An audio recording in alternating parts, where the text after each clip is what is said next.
দেশে ঘটে যাওয়া বিভিন্ন অপ্রীতিকর ঘটনায় সবাইকে শান্ত থাকার আহ্বান জানিয়েছেন প্রধান উপদেষ্টা ডক্টর মোহাম্মদ ইউনূস।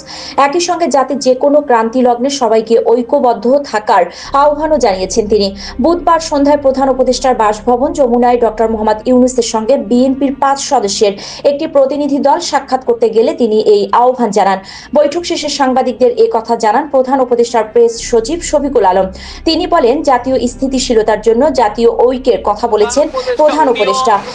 এই ন্যাশনাল ইউনিটির কথা বলেছেন যে জাতি সমস্ত ইউনিটির ক্ষেত্রে, জাতির স্ট্যাবিলিটির ক্ষেত্রে উনি সবার মধ্যে ইউনিটির কথা বলেছেন।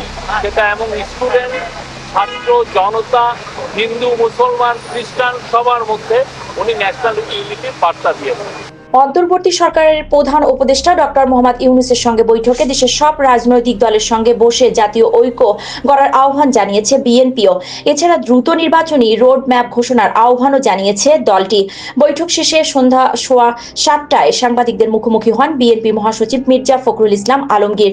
তখন তিনি এসব কথা জানান।